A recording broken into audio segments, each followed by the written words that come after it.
On our family trip, my wife said she was tired. We didn't touch. In the middle of the night, I heard moans coming from my son-in-law's room.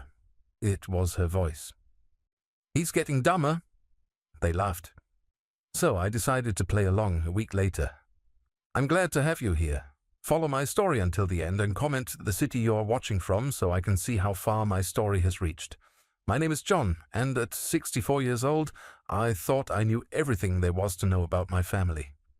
I had been married to Margaret for 37 years, raised our daughter Sarah, and welcomed Vincent as our son-in-law with open arms.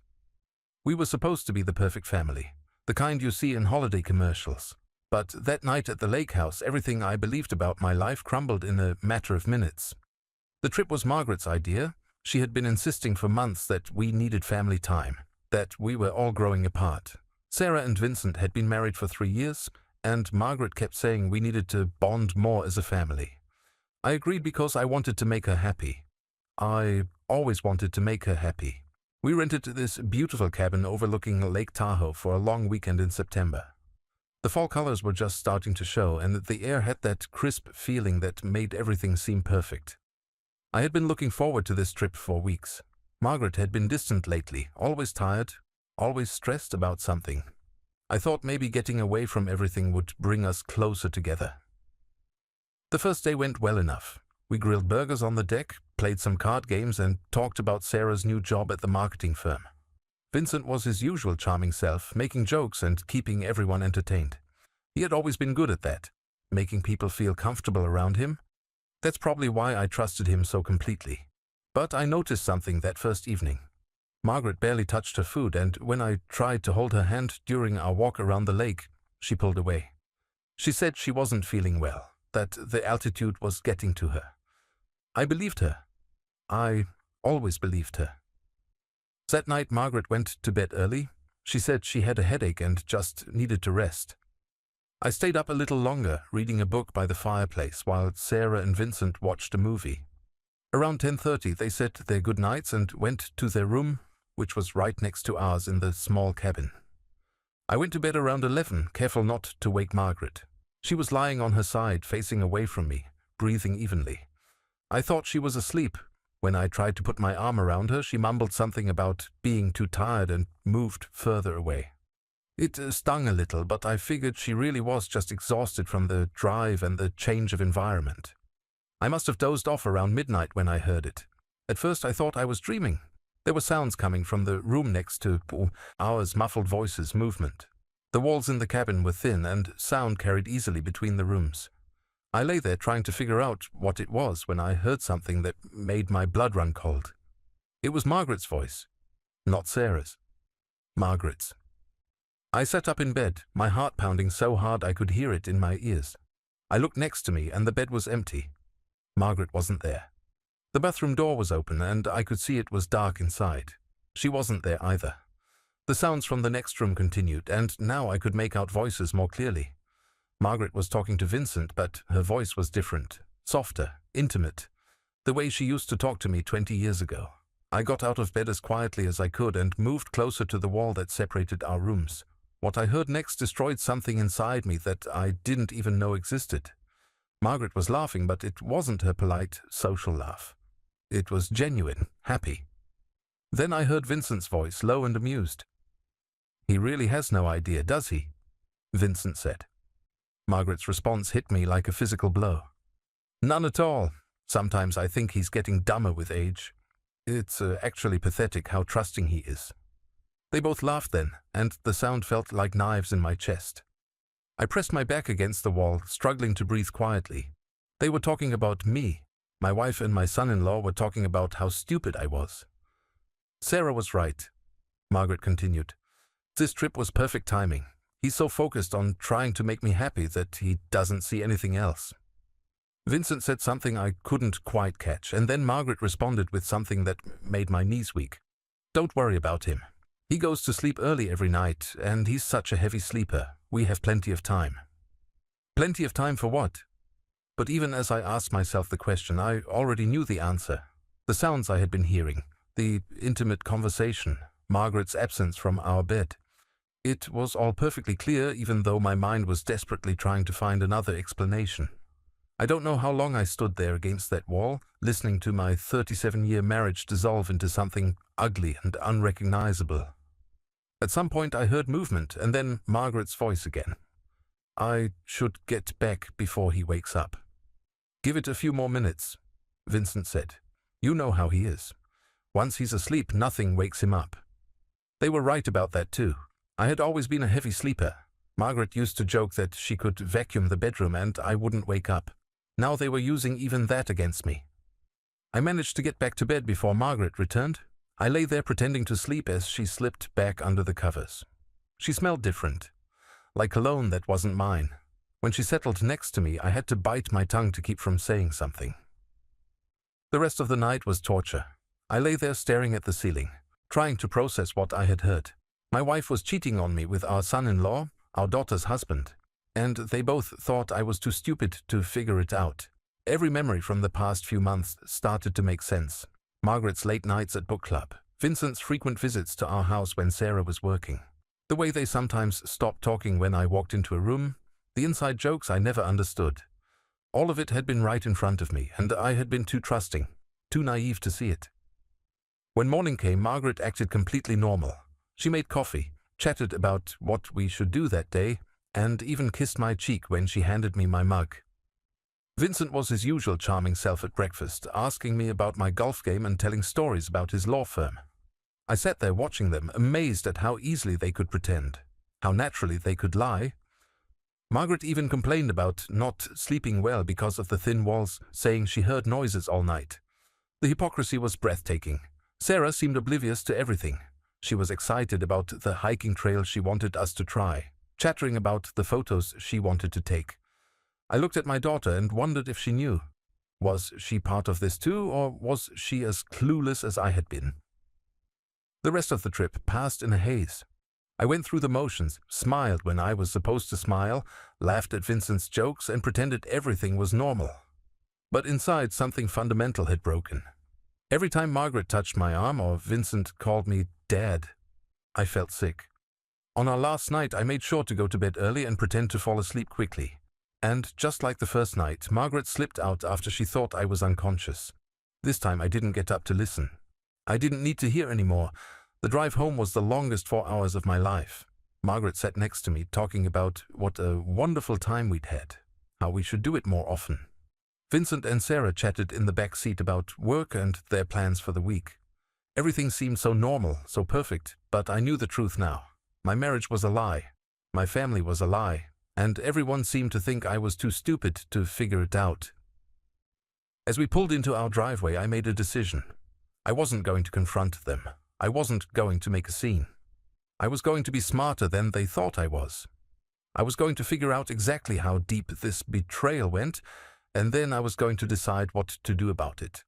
They thought I was getting dumber with age. They had no idea what was coming. The first week back from the lake house was the most difficult week of my life.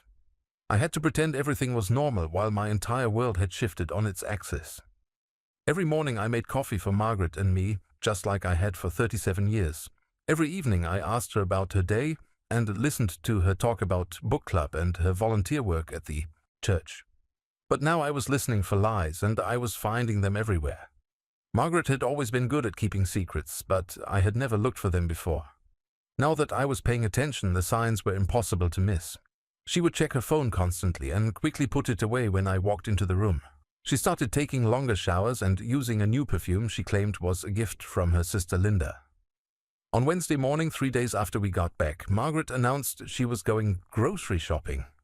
She kissed my cheek and said she might stop by Sarah's afterward to drop off some leftovers. The casual way she said it made my stomach clench. Was this another lie? After she left, I did something I had never done in 37 years of marriage. I went through her things. I started with her purse, which she had left on the kitchen counter. My hands were shaking as I opened it, feeling like a criminal in my own home. Inside, beneath her wallet and reading glasses, I found a small piece of paper with a phone number written on it. The handwriting was Vincent's. I had seen it enough times on birthday cards and thank you notes to recognize it immediately. My heart was pounding as I memorized the number. It wasn't his work number or his cell phone. I knew both of those by heart. This was something else, something secret. I put everything back exactly as I found it and went to my office. My hands were trembling as I dialed the number from my desk phone. Riverside Motel.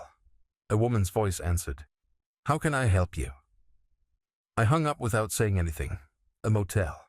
They were meeting at a motel. The rest of that day passed in a blur. When Margaret came home, she was humming softly and seemed unusually happy. She had bought flowers for the kitchen table and made my favorite pot roast for dinner. The guilt must have been eating at her, I thought, or maybe she was just happy about seeing Vincent. That evening, while Margaret was in the shower, I checked our cell phone bill online. We had a family plan that included Sarah and Vincent's phones, and I had access to all the usage details. What I found made me feel sick. Over the past 3 months, Margaret had exchanged hundreds of text messages with Vincent. Not just a few here and there, but constant communication. Sometimes 20 or 30 messages in a single day. And many of the calls were late at night, after I had gone to bed. I printed out the phone records and hid them in my desk drawer. The evidence was mounting, but I still didn't know how long this had been going on or how involved Sarah was. The next day, Margaret said she was going to book club. It was Thursday, which was her usual book club night, so I didn't think anything of it at first, but then I remembered the motel phone number. After she left, I drove to the parking lot, across from the library where her book club met. Margaret's car wasn't there. I sat in my car for 20 minutes watching the entrance, but she never showed up. I drove to the Riverside Motel. It was a rundown place on the edge of town, the kind of place that rented rooms by the hour. I parked where I could see the parking lot, but stayed far enough away that I wouldn't be spotted. Vincent's car was there, so was Margaret's. I sat in my car for 2 hours, feeling like my heart was being carved out of my chest with a dull knife. This wasn't just a moment of weakness or a mistake. This was deliberate, ongoing, planned. They had been meeting here regularly while I sat at home thinking my wife was discussing novels with her friends. When they finally emerged from the motel, I watched my wife of 37 years kiss another man in the parking lot. Not a quick peck, but a real kiss, passionate and intimate. The kind of kiss we used to share when we were young. I drove home and was sitting in my chair reading when Margaret walked in at 10:15. "How was book club?" I asked, not looking up from my book. "Oh, you know how it is," she said, hanging up her coat. "Linda talked too much about the characters' motivations, and Janet disagreed with everything. We barely got through chapter 12. She was so good at lying, so smooth and natural. I wondered how long she had been practicing." "What book are you reading?" I asked. She paused for just a second too long. "Pride and Prejudice. I know we've read it before, but Sandra thought it would be good to revisit the classics." I nodded and went back to my book, but I made a mental note to check what book they were actually discussing. I had a feeling Margaret had no idea. Over the weekend, Vincent and Sarah came over for Sunday dinner, just like they did every week. Vincent helped me fix a loose board on the deck while Sarah and Margaret prepared the meal. As we worked together, he asked about my golf game and told me about a case he was working on at the law firm.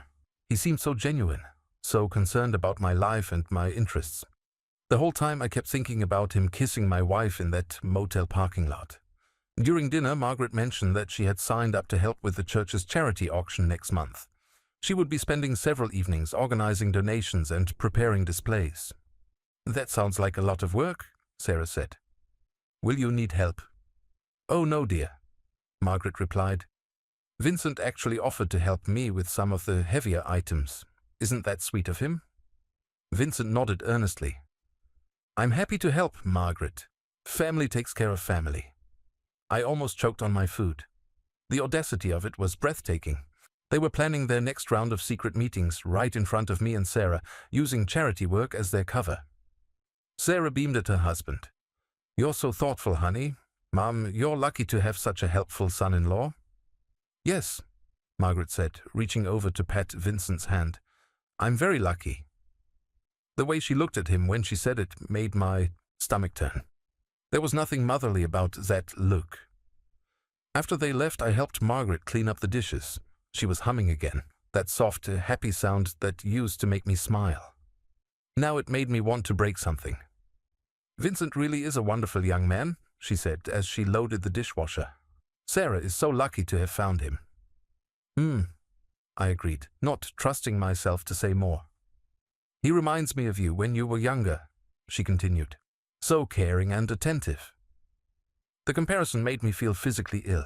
Was she really going to stand in our kitchen and compare me to the man she was cheating with? That night I lay in bed listening to Margaret breathe next to me. She fell asleep quickly, like she always did. No guilt was keeping her awake. No remorse was making her toss and turn. She was sleeping peacefully after lying to my face all evening. I stared at the ceiling and tried to figure out my next move. I could confront them, but what would that accomplish? They would just deny everything or make excuses. I could file for divorce, but after 37 years of marriage, Margaret would be entitled to half of everything I had worked for. Or I could keep investigating, find out exactly how long this had been going on and whether Sarah knew about it. Get all the facts before I made any decisions. On Monday morning, I called the library and asked about the book club schedule. The librarian was very helpful. She told me that the Thursday evening book club had been suspended for the month due to renovations in the meeting room. They wouldn't resume until the first week of November. Margaret had been lying about book club for at least a month, maybe longer. I spent the rest of the week watching and listening. I paid attention to every phone call, every text message, every excuse to leave the house. The pattern was clear once I knew what to look for. Book club on Thursday nights, charity work on Saturday afternoons, grocery shopping that took 3 hours, visiting her sister Linda who lived 40 minutes away. Every excuse was reasonable, believable, and completely false. By Friday I had enough evidence to prove the affair, but I had a terrible feeling that this was just the beginning. The way they had talked about me at the lake house, calling me stupid and gullible, suggested something bigger, something worse. I needed to know what they were really planning. Saturday morning, Margaret announced she was going to Linda's house to help her organize her closet. She would probably be gone most of the day. After she left, I did something that felt both necessary and horrible. I searched our bedroom. In Margaret's jewelry box, tucked behind her pearl earrings, I found a key I didn't recognize.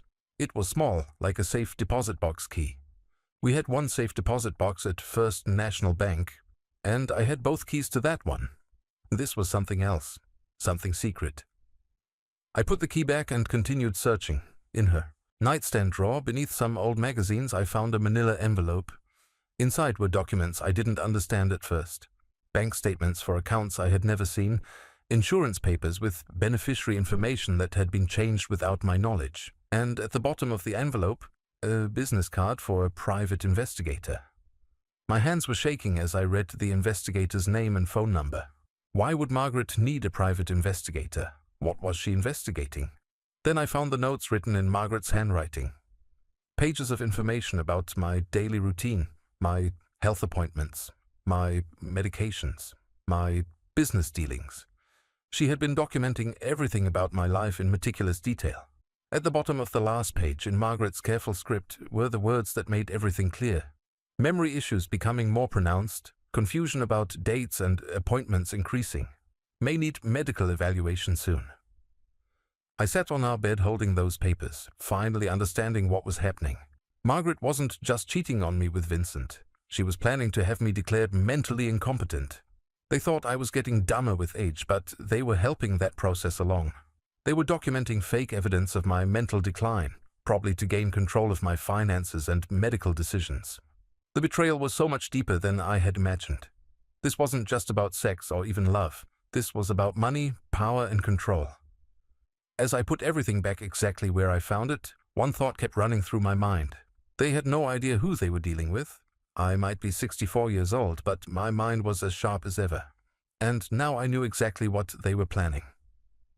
The question was, what was I going to do about it? The weekend after discovering Margaret's notes about my supposed mental decline, I knew I had to dig deeper. The private investigator's business card in her drawer haunted me. What exactly were they investigating? And how long had this conspiracy been in motion? On Monday morning, Margaret left for what she claimed was a doctor's appointment. She had been making a lot of medical appointments lately, which I now realized was probably part of their plan to establish some kind of medical record. After she left, I called the private investigator whose card I had found.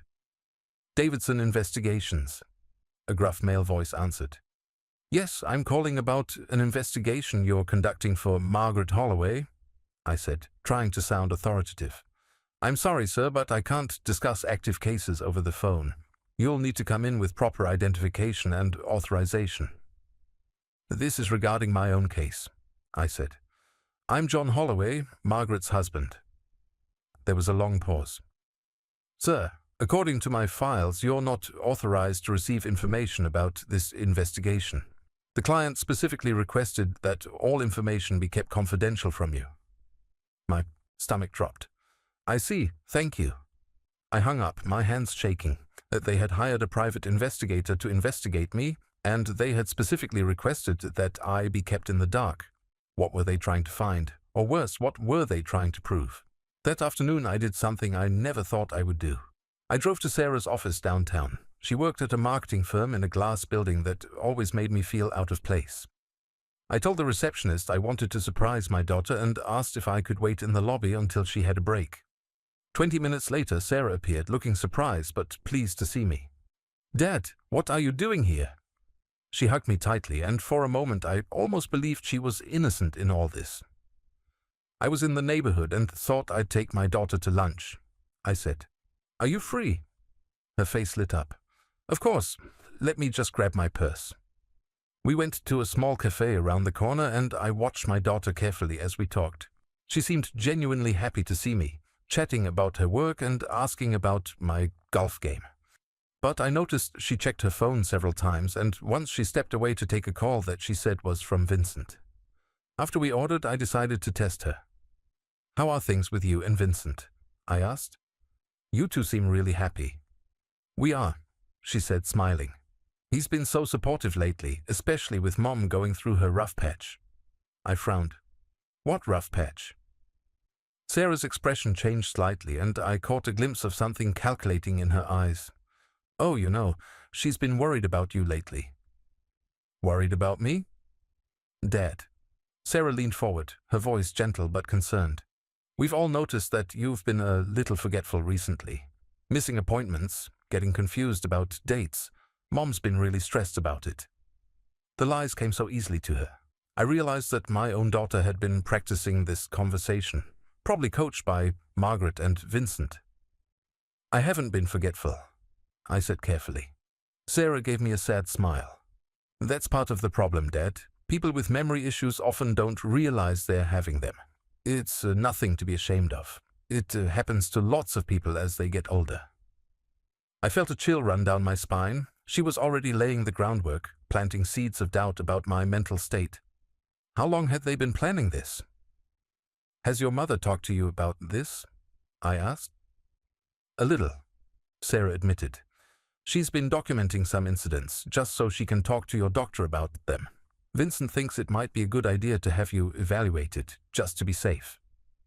There it was. Vincent was involved in the medical conspiracy too, probably using his legal expertise to help them build a case for incompetency. "What kind of incidents?" I asked, keeping my voice neutral. Sarah looked uncomfortable. "Well, like last month when you forgot about dinner at our house.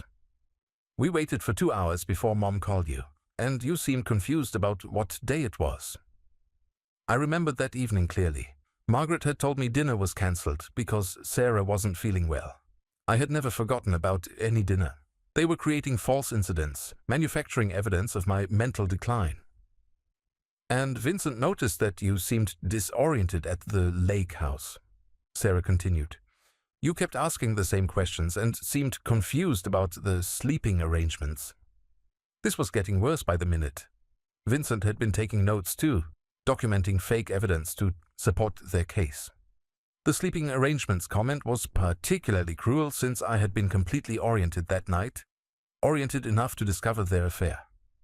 "I see," I said, forcing myself to stay calm. "And what does Vincent think should be done?" "He thinks we need to be proactive," Sarah said. "Maybe talk to a specialist, get some tests done. He's actually researched some excellent facilities that specialize in memory care." Memory care facilities?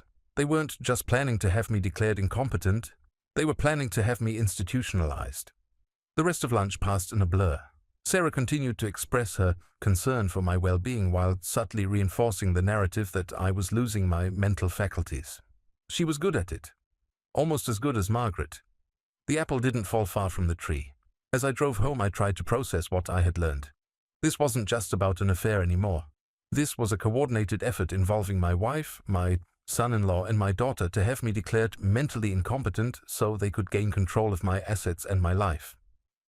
The timeline was becoming clearer. The affair between Margaret and Vincent was probably the catalyst, but the financial conspiracy had grown from there. With me out of the way, they could access my retirement accounts, my life insurance, and the house. Margaret would be my legal guardian, able to make all decisions about my care and my money. That evening, Margaret came home from her supposed doctor's appointment looking tired but satisfied. She had that same expression she used to get when she finished a particularly challenging project. "How was your appointment?" I asked. "Oh, fine," she said vaguely. "Just routine blood work." I knew she was lying. The doctor's office she claimed to visit was in the same building as the private investigator. I had checked. After dinner, Vincent called. Margaret took the call in the kitchen, speaking in low tones. I pretended to watch television, but strained to hear the conversation. "Yes, he seemed fine today," she was saying. "Sarah talked to him at lunch, and she said he responded well to the suggestions." There was a pause while Vincent spoke. "No, I don't think he suspects anything yet," Margaret continued. "The incidents we've documented should be enough to establish a pattern. Dr. Harrison thinks we can move forward with the evaluation next week." Dr. Harrison. Another name to investigate. "Vincent, honey, I know this is hard." Margaret's voice had taken on that intimate tone I had heard at the lake house. "But it's necessary. He can't take care of himself much longer, and this way we can make sure he gets the care he needs." The hypocrisy was staggering.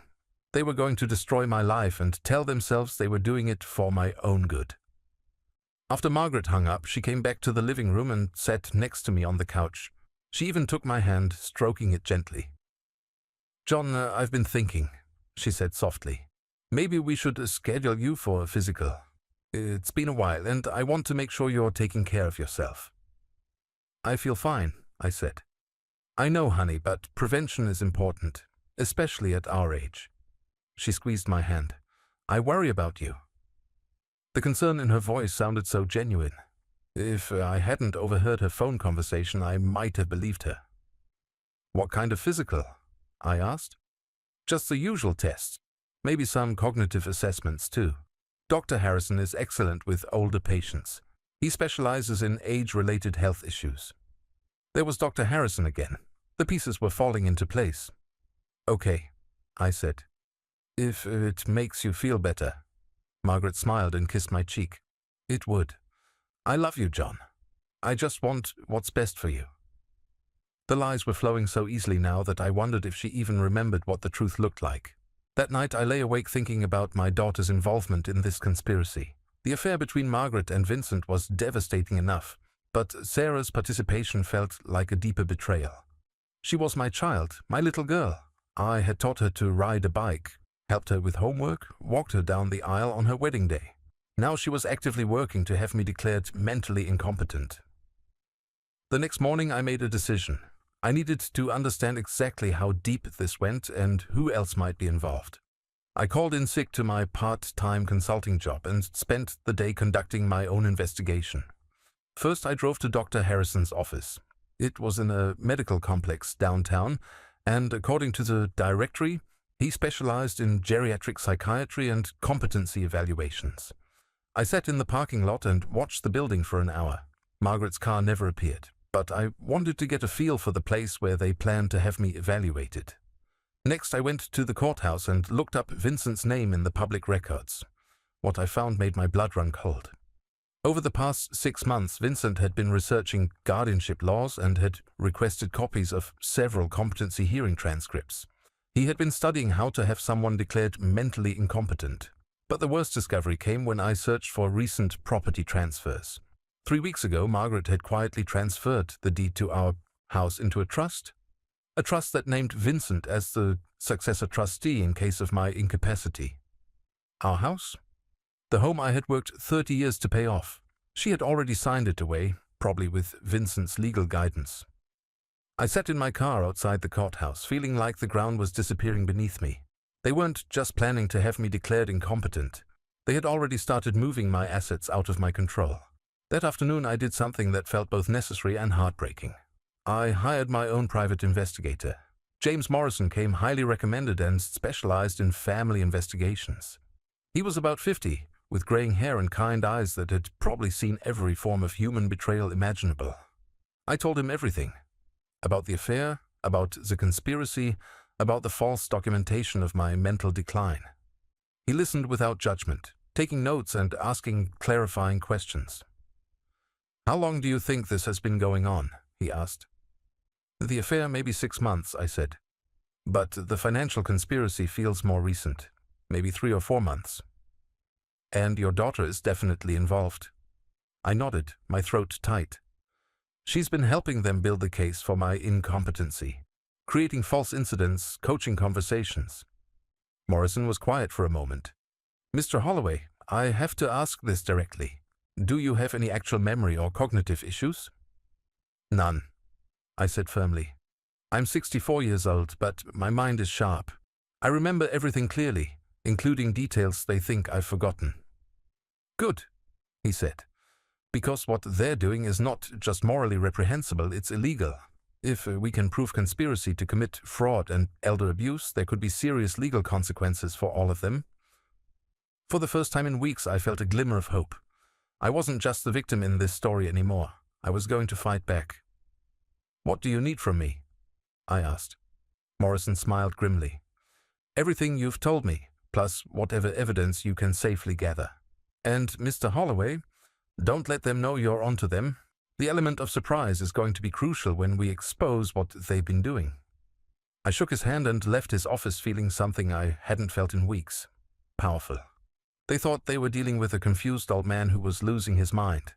They were about to discover just how wrong they were. The hardest thing about the next few weeks wasn't discovering the depth of my family's betrayal.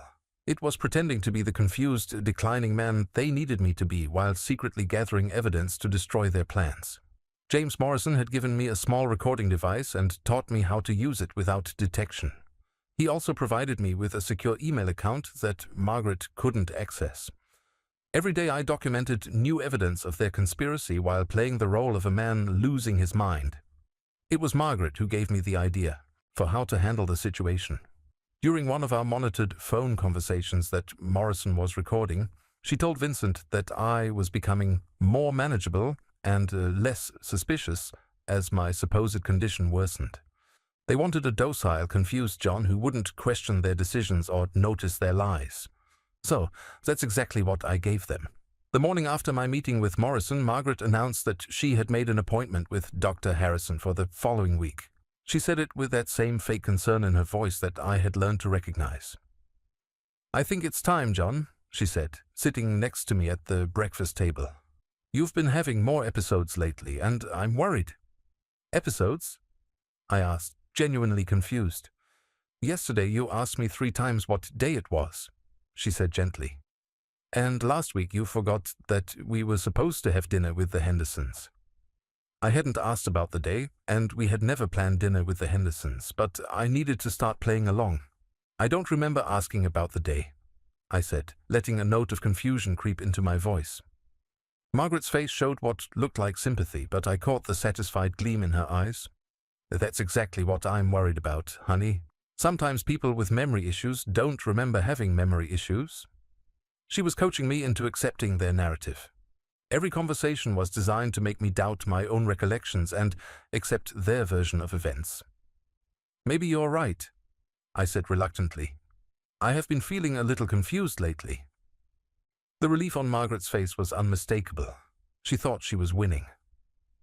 That afternoon, Vincent stopped by the house while Margaret was supposedly at the grocery store. I knew from Morrison's surveillance that she was actually at the Riverside Motel, but I pretended not to know. "Hey, Dad," Vincent said, settling into the chair across from me in the living room. "Margaret asked me to check on you. She's worried about you being alone." "I'm fine," I said, but I made my voice sound slightly uncertain. Vincent studied my face carefully. "She mentioned that you've been having some confusion lately. Memory issues." "Have I?" I asked, letting myself sound genuinely worried. "I don't think so, but Margaret keeps saying..." It's nothing to be ashamed of, Vincent said smoothly. It happens to a lot of people as they age. The important thing is getting proper care. What kind of care? Vincent leaned forward, his expression serious but kind. Well, first we need to get you properly evaluated. Dr. Harrison is excellent. He'll run some tests, assess your cognitive function, and help us understand what kind of support you might need. Support? Sometimes people with memory issues need help managing their daily activities, Vincent explained. Financial decisions, medical choices, that sort of thing. It's actually a blessing to catch these things early so we can put proper safeguards in place. Safeguards? Legal mechanisms that would give them control over my life. Who would help me with those things? I asked innocently. Margaret, of course. She's your wife and closest family member. Legally, she would be the best person to serve as your guardian if it comes to that. There it was. The endgame laid out clearly. Margaret would become my legal guardian, able to make all decisions about my money, my medical care, and my living situation. And you'd help her? I asked. Vincent smiled warmly. Of course, Dad. Family takes care of family. Sarah and I would do whatever we could to support Margaret in taking care of you.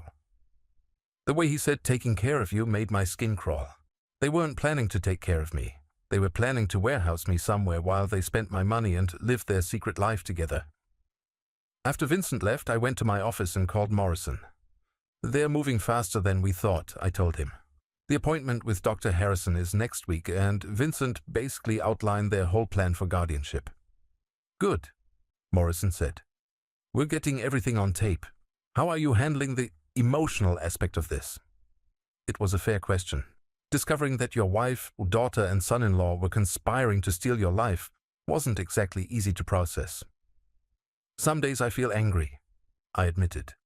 Other days I just feel sad. 37 years of marriage, and it comes down to this. What you're doing takes incredible strength, Morrison said. Not many people could maintain this kind of facade while gathering evidence. I keep thinking about my daughter, I said. I understand why Margaret and Vincent are doing this. They're in love, or at least they think they are, and they want to be together. But Sarah, she's helping them destroy her own father. Some people will do anything for money, Morrison said quietly, even betray their own family. That evening Sarah came over for dinner. It was a regular Tuesday night, nothing special, but I watched her differently now. She hugged me when she arrived, asked about my day, and seemed genuinely concerned when I mentioned feeling a little foggy lately. During dinner, she brought up the upcoming appointment with Dr. Harrison. Mum told me you're finally going to see a specialist, she said. I think that's really smart, Dad. Do you think I need to see someone? I asked. Sarah exchanged a quick glance with Margaret. I just think it's good to be proactive. You've seemed a little confused lately, and there are treatments that can help if we catch things early. What kind of confused? Well, remember last month when you called me at work asking if we still had plans for dinner? We had cancelled those plans the week before. Another fabricated incident. I had never called her about dinner plans because there hadn't been any dinner plans to cancel. I don't remember calling you, I said, which was true. That's what I mean, Dad, Sarah said gently. Sometimes you don't remember things that just happened.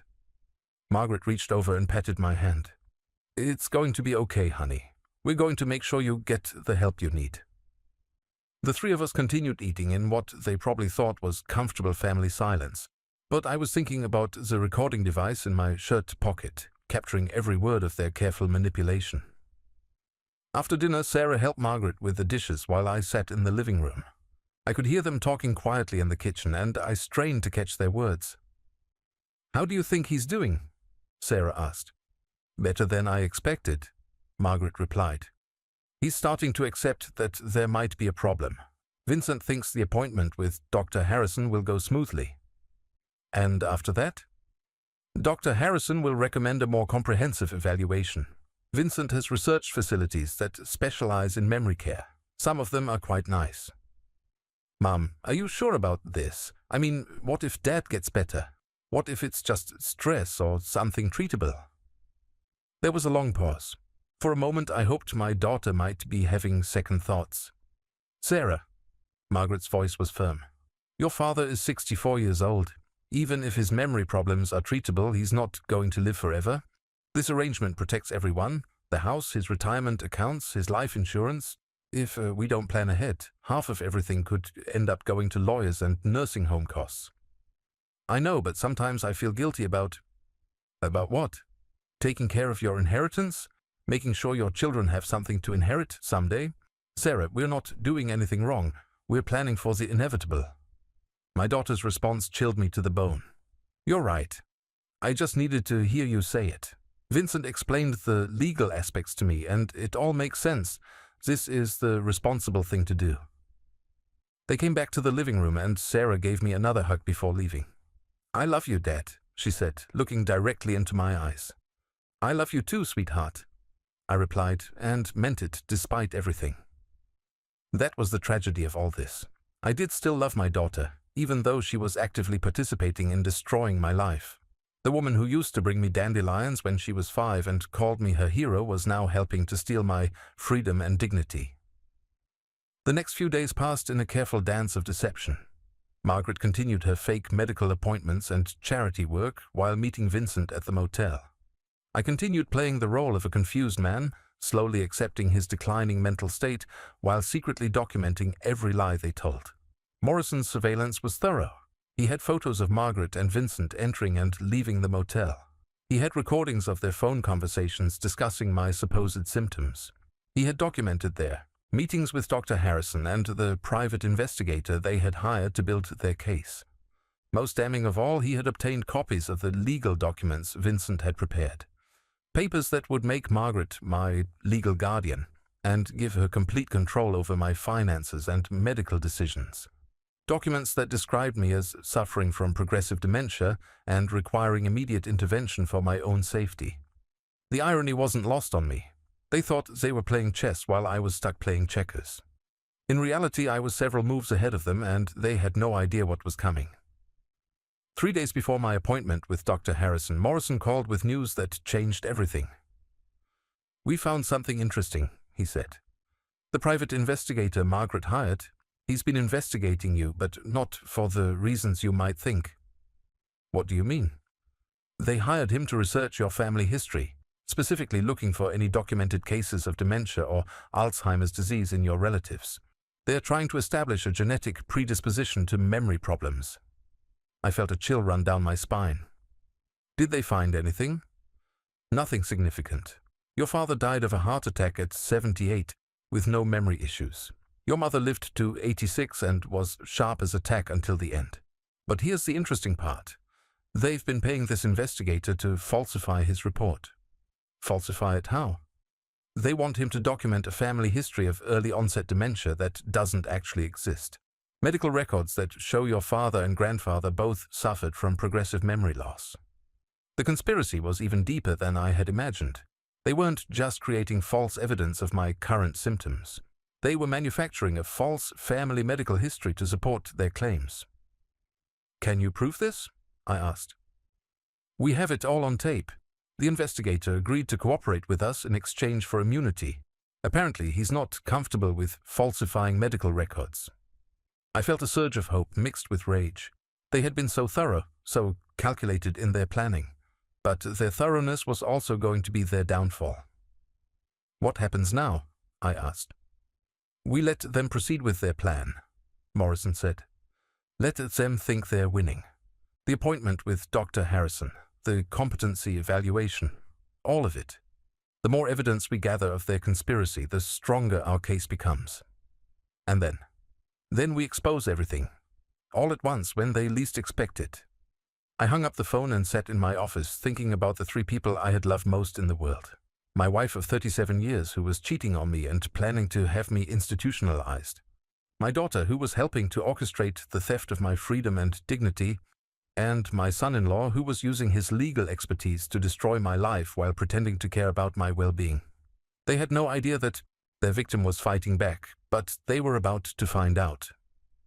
The morning of my appointment with Dr. Harrison, I woke up before dawn. Margaret was still sleeping next to me, looking peaceful and innocent. If I hadn't known the truth, I might have thought she was just a concerned wife worried about her aging husband. Instead, I was looking at a woman who had spent months planning to steal my life. I made coffee and sat in the kitchen, watching the sunrise through the window. Today was the day they thought they would win. Dr. Harrison would conduct his evaluation, find the cognitive decline they had so carefully documented, and recommend guardianship proceedings. Margaret would become my legal guardian, Vincent would help her manage my affairs, and I would disappear into some memory care facility while they lived happily ever after with my money. But James Morrison and I had spent weeks preparing for this moment.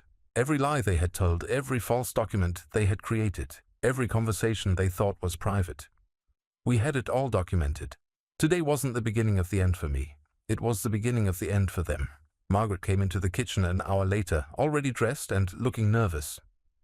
"How are you feeling about today?" she asked, pouring herself coffee.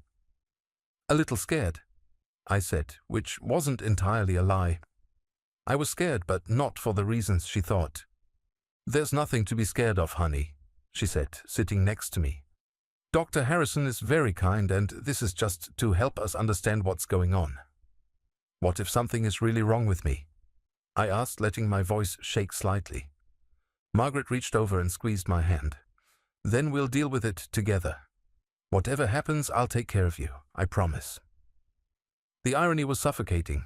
She was promising to take care of me while planning to destroy me. An hour before our appointment, Vincent arrived at the house. He was dressed in his best suit and carried a briefcase, looking every inch the successful lawyer. "Ready for this?" he asked Margaret, kissing her cheek in what looked like a supportive family gesture but lingered just a moment too long. "I think so," she said. "John seems resigned to the idea that there might be a problem." Vincent looked at me with what appeared to be genuine concern. "How are you doing, Dad? Nervous?" "A little," I said. "But Margaret says Dr. Harrison is nice." "He is," Vincent assured me. "And remember, this is just an evaluation. We're trying to help you, not hurt you." The lies came so easily to him. He had probably been practicing this compassionate act for weeks. We drove to Dr. Harrison's office in Vincent's car. Margaret sat in the front passenger seat, and I sat in the back like a child being taken to the doctor by his parents. During the drive, I listened to them discuss my symptoms and their concerns about my safety living alone. "He left the stove on yesterday," Margaret told Vincent.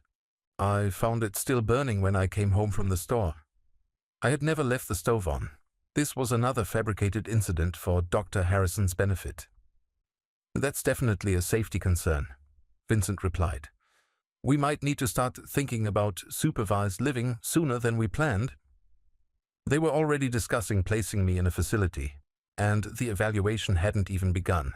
Dr. Harrison's office was in a modern medical building downtown. The waiting room was designed to be calming, with soft colors and nature photography on the walls. We checked in with the receptionist, and I noticed Vincent handed her an envelope that was probably full of the false documentation they had prepared. "The family wants to make sure Dr. Harrison has all the background information," Vincent explained to me quietly. 20 minutes later, a nurse called my name. Margaret started to get up to accompany me, but Dr. Harrison appeared and gently suggested that he speak with me alone first. "I like to get the patient's perspective before talking to family members," he explained. This wasn't part of their plan. Margaret looked uncomfortable, but she couldn't object without seeming suspicious. Dr. Harrison was a distinguished man in his 60s with kind eyes and a warm smile. His office was filled with books and had a window overlooking the city. He gestured for me to sit in a comfortable leather chair while he sat behind his desk. "Mr. Holloway, thank you for coming in today," he said. "I understand your family has some concerns about memory issues." "Yes," I said, playing my role. "My wife says I've been forgetting things." "Can you tell me about these memory problems, in your own words?"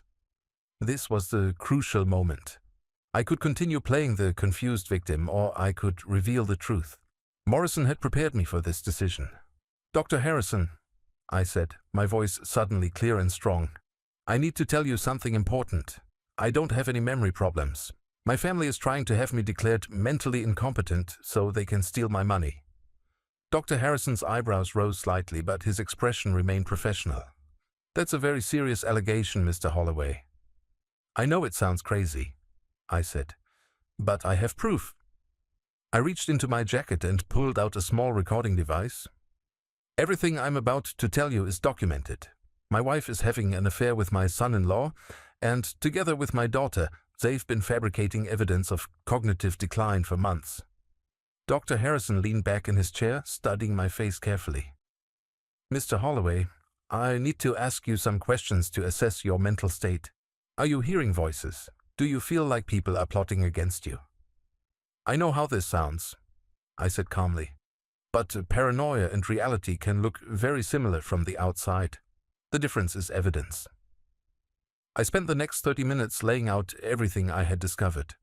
The affair, the false incidents, the forged family medical history, the property transfers, and the legal documents Vincent had prepared. I played portions of recorded conversations where Margaret and Vincent discussed their plans. Dr. Harrison listened without interruption, occasionally taking notes. When I finished, he was quiet for a long moment. Mr. Holloway, he said finally, I've been conducting competency evaluations for 20 years. What you've described is not the presentation of someone with cognitive decline or paranoid delusions. Your memory is clearly intact, your reasoning is sound, and your emotional responses are appropriate to the situation. Relief flooded through me. So you believe me? I believe you're competent to make your own decisions, he said carefully. As for the allegations against your family, that's beyond my expertise. But I can tell you that nothing in your presentation today suggests you need guardianship or supervised care. What happens now? Dr. Harrison considered this. I'm going to conduct a formal cognitive assessment to document your mental state. Then I'll speak with your family and explain my findings. But, Mr. Holloway, if what you've told me is true, you need legal representation immediately. I already have it, I said. My investigator is working with an attorney. We've been building a case for weeks. Dr. Harrison nodded approvingly. Good. Because what they've attempted to do to you is not just morally reprehensible, it's criminal. The formal assessment took another hour. Dr. Harrison tested my memory, reasoning, problem-solving abilities, and emotional stability. I performed normally on every test, scoring well above average for my age group. When we were finished, Dr. Harrison called Margaret and Vincent into his office. They entered looking expectant, probably anticipating confirmation of my supposed decline. Thank you both for bringing Mr. Holloway in today, Dr. Harrison began. I've completed my evaluation. And? Margaret asked, her voice tight with anticipation. Mr. Holloway shows no signs of cognitive impairment, dementia, or any other mental health condition that would affect his ability to make independent decisions. The silence in the room was deafening.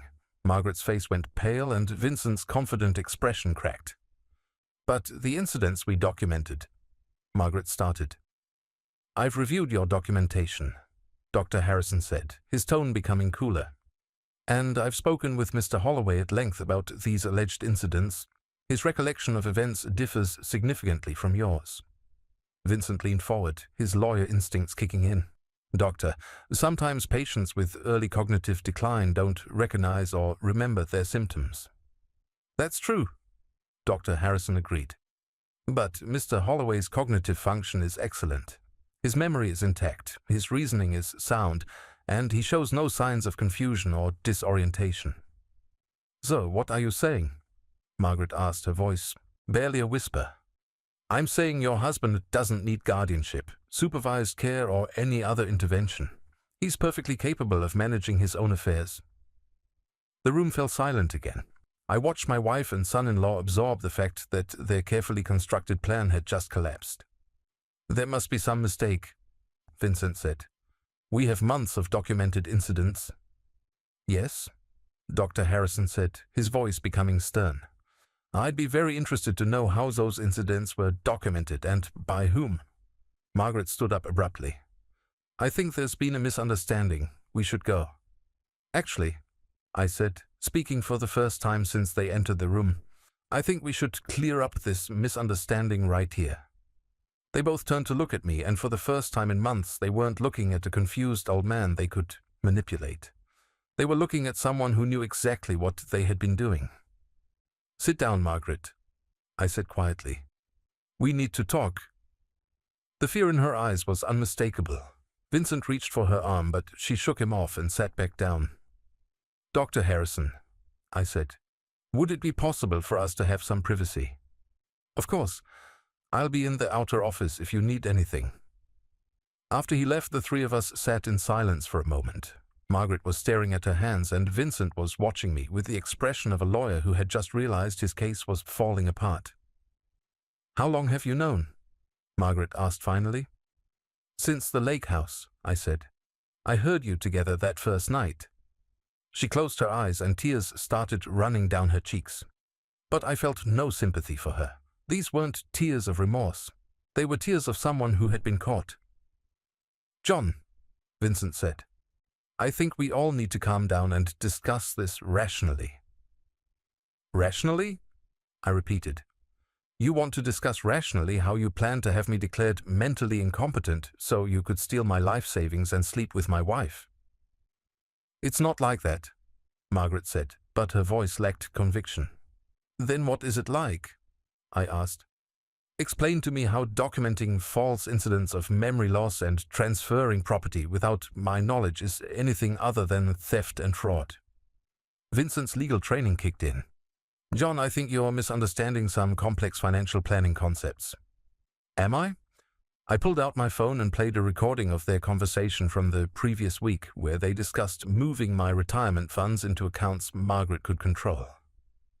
The blood drained from Vincent's face as he heard his own voice discussing the legal mechanisms they would use to gain control of my assets. Where did you get that?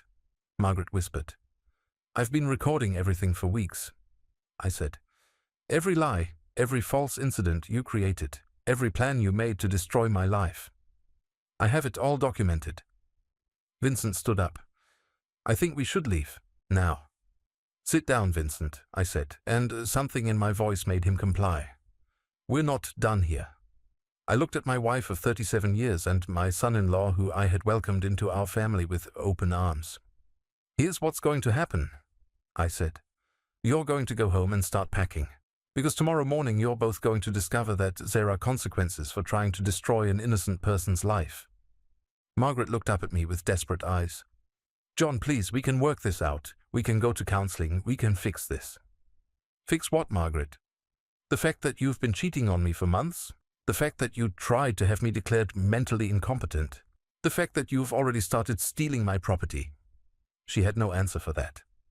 Vincent made one last attempt to regain control. John, I understand you're upset, but you need to think carefully about what you're accusing us of. Making false allegations could have serious legal consequences for you. I smiled at him, and it wasn't a nice smile. Vincent, I'm 64 years old, but I'm not stupid. I know exactly what I'm accusing you of, and I have the evidence to prove every word of it. I stood up and walked to the door. You have until tomorrow morning to figure out how you're going to explain this to Sarah, because after that, it's out of your hands. As I left Dr. Harrison's office, I felt something I hadn't felt in months. Powerful. They had thought they were playing chess with a confused old man. Tomorrow they would discover they had been playing with a master. I didn't go home after leaving Dr. Harrison's office. Instead, I drove to James Morrison's office and spent the rest of the afternoon finalizing our plan. By evening, everything was in place. Tomorrow would bring the end of the longest chess game of my life. That night, Margaret and I sat in our living room like strangers. She had tried several times to start a conversation, but I wasn't interested in her explanations or excuses. The time for talking had passed months ago when she decided to betray our marriage and conspire against my freedom. Around 9 o'clock, Vincent called. Margaret answered on speakerphone, probably thinking I was too defeated to pay attention to their conversation. How bad is this? Vincent asked without preamble. I don't know, Margaret replied, her voice shaky. He knows about us, and he knows about the guardianship plan. What about the recordings he mentioned? I don't know what he has, but Vincent, he's not the confused man we thought we were dealing with. He's been playing us this whole time. There was a long silence on Vincent's end. We need to get ahead of this. I'm going to call Sarah and explain the situation. Maybe if we control the narrative. What narrative? Margaret asked desperately. That we tried to have her father declared mentally incompetent so we could steal his money. That I've been cheating on him with her husband? We'll figure something out, Vincent said, but he didn't sound convinced. After he hung up, Margaret turned to me. John, please, can we talk about this? What would you like to talk about, Margaret? How long you've been sleeping with our son-in-law? How you forged documents to make me look mentally incompetent? Or how you transferred our house into a trust without my knowledge? She flinched at each accusation. It's not what you think. Then what is it? She was quiet for a long moment. I never meant for it to go this far. Which part? The affair or the conspiracy to steal my life? The affair just happened, she said weakly. Vincent and we connected. You and I had grown apart, and he understood me in ways you didn't. So you decided to have me declared mentally incompetent. That was Vincent's idea, she said quickly. He said it would protect everyone, protect you from making bad financial decisions as you got older, protect me from being left with nothing if something happened to you. The lies kept flowing even now. Margaret, I heard you two planning this. You were an active participant, not some innocent victim of Vincent's manipulation. She started crying then, but I felt nothing. These tears were about being caught, not about the pain she had caused me. What do you want from me? She asked. I want you to pack your things and leave. Tonight. Where am I supposed to go? That's not my problem anymore. She cried harder, but I walked upstairs to our bedroom and started gathering her belongings. 37 years of marriage, and it came down to this. Me packing my wife's suitcase so she could leave to be with her lover. The next morning Margaret was gone. She had left sometime during the night, taking only the clothes I had packed and her jewelry. No note, no goodbye. After 37 years, she couldn't even muster the courage to say the words. At 10 o'clock, James Morrison arrived at my house with a team of attorneys and investigators. At the same time, similar teams were arriving at Vincent's law firm and at the house where Margaret was presumably staying. Are you ready for this? Morrison asked. I nodded. More than ready. The first confrontation happened at Vincent's office. Morrison had arranged for the police to be present when we served Vincent with legal papers documenting his participation in conspiracy to commit fraud, elder abuse, and legal malpractice. I insisted on being there to see his face when his world collapsed. Vincent was in a meeting with clients when we arrived. His secretary tried to stop us, but the police officers made it clear this was official business. When Vincent emerged from the conference room, his confident lawyer demeanor evaporated the moment he saw me standing there with Morrison and two detectives. Vincent Morrison, one of the detectives said, you are being served with a warrant for conspiracy to commit elder abuse and fraud. Vincent's face went white. This is a mistake.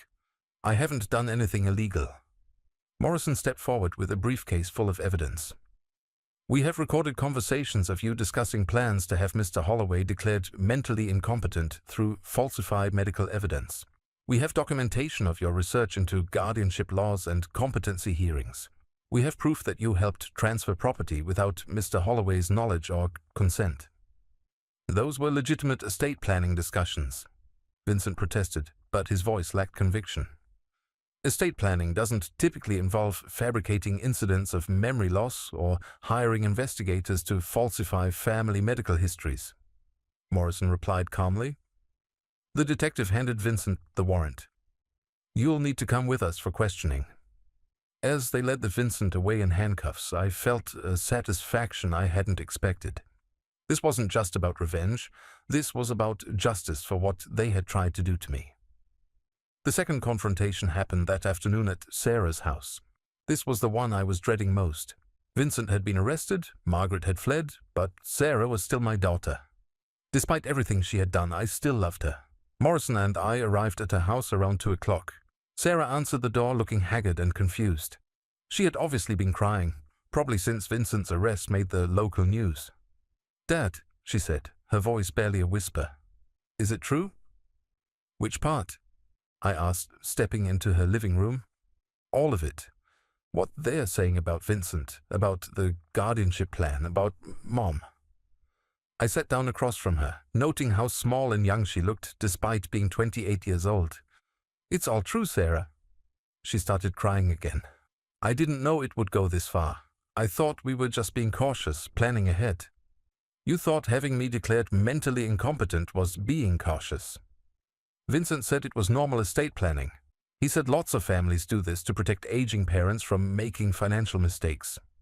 Morrison spoke up from beside me. Sarah, we have recordings of you discussing your father's supposed symptoms with your mother and Vincent. You participated in creating false incidents and coached conversations to support claims of his mental decline. Sarah looked stricken. I was trying to help. Help who? I asked. Help me or help yourself inherit my money faster? It wasn't about the money, she protested, but the words sounded hollow even to her. Then what was it about? She couldn't answer that question. We sat in silence for several minutes while she cried, and I tried to reconcile the woman in front of me with the little girl who used to sit on my lap and tell me about her day at school. Finally, Sarah looked up at me with red, swollen eyes. What happens now? Now you face the consequences of your choices, I said. The district attorney will decide whether to file charges against you for conspiracy and elder abuse. That's out of my hands. Will you forgive me? The question hung in the air between us. Could I forgive my daughter for participating in a plan to steal my freedom and dignity? Could I forgive her for helping the two people who should have protected me most in the world? I don't know, I said honestly. Right now I need you to understand something. What you did wasn't just wrong, it was evil. You helped the people who were supposed to love me most try to destroy my life. She nodded, tears streaming down her face. I know. Do you? Do you really understand what you did? You helped them document fake incidents of memory loss. You lied to doctors about my mental state. You participated in transferring my property without my knowledge. If we hadn't caught you, I would have spent the rest of my life in a memory care facility while you spent my money. I'm sorry, she whispered. Sorry isn't enough, Sarah. Sorry doesn't undo the betrayal. Sorry doesn't give me back the months I spent thinking I was losing my mind. Morrison and I left Sarah sitting in her living room, crying over the wreckage of her marriage and her relationship with her father. I felt sad for her, but not guilty. She had made her choices, and now she had to live with the consequences. 3 weeks later, the legal aftermath was still unfolding. Vincent had been charged with conspiracy to commit fraud, elder abuse, and legal malpractice. He would likely lose his law license and face several years in prison. Margaret had been charged as a co-conspirator and faced similar consequences, though her lawyer was trying to negotiate a plea deal. Sarah had cooperated with investigators and received immunity in exchange for her testimony against Vincent and Margaret. She would avoid criminal charges, but her marriage was over and her relationship with me was permanently damaged. I sat in my lawyer's office, signing papers to reclaim my property and close the fraudulent accounts Vincent had helped Margaret open. Everything that had been stolen from me was being returned, but some things couldn't be recovered. Trust, love, family. Once broken, these things didn't heal easily. What will you do now? My lawyer asked as we finished the paperwork. I had been thinking about that question for weeks. At 64, I was starting over. No wife, no relationship with my daughter, no family to speak of. But for the first time in months, I felt free. I'm going to sell the house, I said. Too many bad memories. I'm thinking about moving somewhere warm, maybe Florida or Arizona. Sounds like a fresh start. That's exactly what it is. 2 months later, I was sitting on a beach in St. Petersburg, Florida, watching the sunset over the Gulf of Mexico. I had sold the house in Ohio and bought a small condo near the water. For the first time in years, I was living for myself instead of trying to make other people happy. My phone buzzed with a text message. It was from Sarah, her first attempt to contact me since Vincent's trial had concluded. Dad, I know I don't deserve forgiveness, but I want you to know that I think about what I did every day. I'm sorry isn't enough, but it's all I have. I love you. I stared at the message for a long time, watching the waves roll onto the shore. Maybe someday I would be able to forgive my daughter. Maybe someday we could rebuild some kind of relationship. But not today. Today I was content to sit on this beach and enjoy my freedom. The waiter from the beachside restaurant approached my table. Another drink, sir? Yes, I said, smiling at the simple pleasure of making my own decisions. I'll have another. As the sun disappeared below the horizon, I thought about the journey that had brought me here. Margaret and Vincent had tried to steal my life, but instead they had given me something I hadn't had in years: independence. They had tried to make me disappear, but instead I had found myself. At 64 years old, I was finally free to be whoever I wanted to be. And that felt like the greatest victory of all. The game was over, and I had won. Not because I had destroyed them, but because I had refused to let them destroy me. In the end, that was enough. I raised my glass to the darkening sky, toasting the future I was finally free to create. Tomorrow would bring new possibilities, new adventures, new reasons to be grateful for this second chance at life. But tonight I was content to sit here and enjoy the sound of the waves, knowing that I had fought for my freedom and won.